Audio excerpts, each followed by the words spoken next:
अस्सलाम वालेकुम, कैसी हैं मैम? वालेकुम अस्सलाम, क्या हाल है नम? ठीक है, अल्लाह का शुक्र है। आज हमारा टॉपिक है, आज हम आपके सामने एक और नया और इम्पोर्टेंट टॉपिक लेके आए हैं जो कि फैमिलीज़ को इसके बारे में नॉलेज होना बहुत ज़रूरी है। आज हम डिस्कस करेंगे जो ड्रग पेशेंट हो या साइकेट्री, दोनों का जेनेटिक अफेक्ट जो होते हैं उनके, तो उस रिलेटेड आपसे मैं मतलब इस बारे में क्वेश्चन करूँगी कि जो ड्रग वाले पेशेंट है, पहले मैं उसके अकॉर्डिंग आपसे पूछ लेती हूँ कि उनका जेनेटिकली क्या अफेक्ट होते हैं। देखिए मैडम, जब एक रिहेबिलिटेशन पूरा प्रोसेस कंप्लीट कर रहा होता है ना, फिजिकली भी, साइकोलॉजिकली भी, सोशली भी, आप कह रहे हैं मॉरली भी उसको मैनेज कर रहे होते हैं, लेकिन पेशेंट्स की कहीं ना शॉर्ट कमिंग्स रह जाती हैं। जब वहाँ पर वो चीज़ आती है तो उस चीज़ को आपको हिस्ट्री के फैक्टर्स पे देखना बहुत ज़रूरी है कि क्या इसकी फैमिली में कोई एडिक्ट तो नहीं रहा है। अगर फैमिली में कई पेरेंट्स में से होते हैं या सिबलिंग्स में से,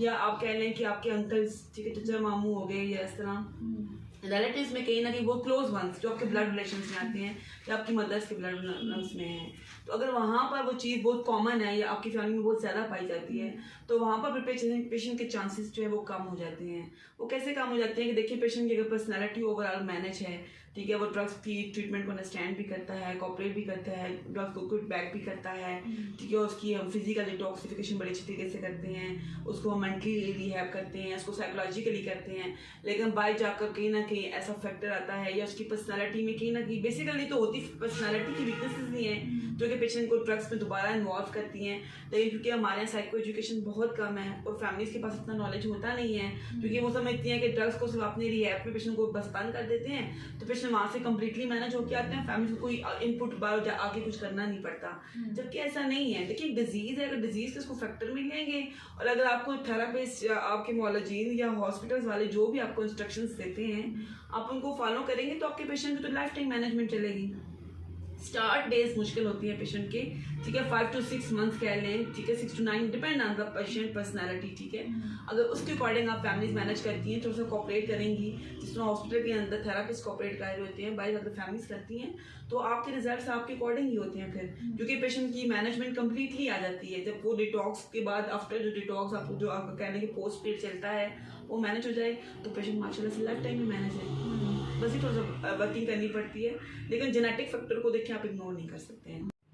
मैम, सेकंड अब साइकेट्री के हवाले से मैं आपसे क्वेश्चन करूंगी कि साइकेट्री पेशेंट का भी क्या वाकई इफेक्ट करता है जेनेटिकली? बहुत से लोग ऐसे होते हैं जो कहते हैं नहीं ऐसा नहीं है, हमारी फैमिली में कोई नहीं है, या तो ऐसा हो नहीं सकता कि जेनेटिक, क्योंकि वो डिनाइल पे होते हैं, तो क्या ऐसा है कि उन पे भी इफेक्ट करती है डिजीज की जेनेटिकली? कोई ऐसा है या नहीं है, ये क्लियर कर दें फैमिली। देखिए मैडम, एक बात याद रखिएगा कि साइकेट्री तो चलती है जेनेटिक फैक्टर्स पे, ठीक है, जेनेटिकली जा रहा है, फैमिली में 4 फादर्स में आपकी चल रही होती है बीमारियां, तो वो फिर आपके आगे ट्रांसफर होती है, एक चीज़। दूसरी चीज़, ये 3 अगर इंपॉर्टेंट साइंस हैं, अगर वो उसमें अगर पेशेंट लाई कर रहा है तो फिर तो आप कह सकते हैं कि शायद नहीं हो जेनेटिक फैक्टर। एक तो पहला आपने जेनेटिक को हमने डिस्कस कर लिया, दूसरा आप कह लें कि साइको ट्रॉमेटिक कोई इवेंट, कोई इस तरह का हादसा आ गया, ट्रॉमा लाइक, ठीक है, कोई भी इस तरह का है जो कि पेशेंट के लिए नाकाबिले यकीन, नाकाबिले बर्दाश्त था, तो वो उस फैक्टर में चला गया, ठीक है। तीसरा ये है कि ब्रेन डैमेज, कोई एक्सीडेंट, कोई इस तरह का ब्रेन कोमा, ठीक है, वो चीज़ें जो कि आपके ब्रेन को डैमेज करती है, तो आपको ये साइकेट्री इलनेस हो सकती है। अदरवाइज अगर जेनेटिक, जो देखिए जेनेटिक जरूरी नहीं है कि पेशेंट की अगर आपके फादर को डिप्रेशन था तो आगे बेटे में होगा, बेटे में नहीं भी होगा तो आगे बेटे के बेटे में होगा, ठीक है, ये चीज़ आगे आ सकती है। या आप कह लें कि अगर जेनेटिक कोई रेयर केस में होता है, कोई आप कह लें कि 100 में से कोई 2 केसेस ऐसे होंगे जिसमें ऐसा होगा कि टेंडेंसीज होती हैं, ठीक है। समटाइम जेनेटिक अगर बहुत क्लियरली आपको नहीं इनपुट दे रहा होता है कि आपको लग रहा होता है कि नहीं है, ऐसा कुछ नहीं है, सब क्लैरिटी है, लेकिन टेंडेंसी, क्योंकि फैमिलीज फ्रजाइल होती हैं, वीक होती हैं, कि मतलब उनकी आप कह लें कि ओवर जो वेलबिंग 30% जो नज़र आ रही होती है, जो सामने फिजिकली जो ग्रूम्स होती हैं, सारा कुछ, ठीक है, डेवलपमेंट्स होती हैं जो, वो तो ज़ाहिर आपको बता सकते हैं, डेवलपमेंट स्टेज पर जितने भी लोग सारे वो वर्किंग करते हैं, आपको वो साइंटिस्ट ही बता सकते हैं कि आपकी कहाँ पर आपकी ग्रोथ की वीकनेसेस आई हैं, तो आपका ही सरा है। लेकिन टेंडेंसीज को देखने में भी बहुत सी फैमिलीज को लगता है कि नहीं ऐसा है, अगर उनकी फैमिली में ये क्लियर कट कह रहे हैं कि ऐसा नहीं है, तो इनकी टेंडेंसी ज़रूर होगी, टेंडेंसी है जिसकी वजह से इनका पेशेंट साइकेट्री की तरफ किया है। उसमें आप कह लें कि मल्टीपल साइन आ सकता है कि इसका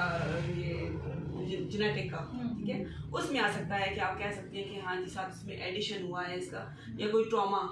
ट्रॉमेटिक इवेंट्स, जैसे हमारे पास बहुत सी लेडी पेशेंट्स एडमिट रही हैं, तो जब हमने उनकी डिटेल में हिस्ट्री की तो उनकी ट्रॉमेटिक इवेंट्स थे, ठीक है, कोई किसी का लव ब्रेकअप था या इस तरह का बहुत सिवियरिटी भी चला गया, कुछ चीज़ें इस तरह की जो यहाँ पर शेयर हम ना कर सके, ठीक है। तो वो इस तरह की चीज़ें थी, तो वो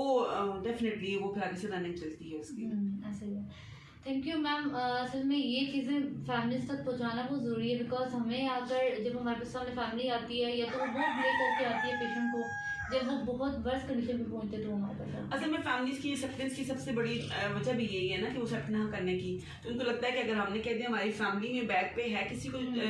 ये साइकेट्री इशू, तो पूरी लोग कहेंगे तो पूरा खानदान ही नफसियाती है, हाँ, ये पूरा खानदान ही पागल है। अब जबकि ऐसा नहीं है, देखिए पागल भी हमने बेहतरीन लाइफ टाइम मैनेज होते देखे हैं। तो इसलिए ज़रा आप इन चीज़ों को अंडरस्टैंड करें कि साइकेट्री, देखिए अब अगर ब्लड प्रेशर है, हाइपरटेंशन, शुगर का, डायबिटिक का पेशेंट है, तो क्या आप ये कह देंगे कि वो मूजी मर्ज, तो वो है, ठीक है, लेकिन वो मैनेजेबल है ना, वो कंट्रोल पेशेंट को मैनेज कर सकता है। जब आप डाइट प्लान को देंगे, ठीक है, मेडिसिन को लेके चलेंगे, एक प्लान के साथ चलेंगे, तो इंशाल्लाह मैनेज। तो ये भी ऐसी है, साइकेट्री भी ऐसी है। ड्रग्स पेशेंट की विदाउट मेडिसिन आप मैनेज कर सकते हैं, क्योंकि मेजॉरिटी काम जो है वो आपको उसकी पर्सनैलिटी पे करना होता है और बाद में आपको उसकी फैमिली पे करना होता है। अगर फैमिली कंट्रीब्यूशन में आती है, आपसे कोऑपरेट करती है, तो दोनों रिजल्ट्स आपके सक्सेसफुल जाते हैं। ऐसा ही है। ये मैम मतलब ये बहुत ज़रूरी था फैमिलीज को बताना, बिकॉज इस वजह से काफ़ी आपने देखा है कि केसेस जो हमारे पास आते हैं बहुत इश्यूज आ जाते हैं। तो थैंक यू मैम। आज का टॉपिक हमारा आपको अच्छा लगा तो आप लाइक करिएगा, सब्सक्राइब करिएगा और शेयर करिएगा। Thank you.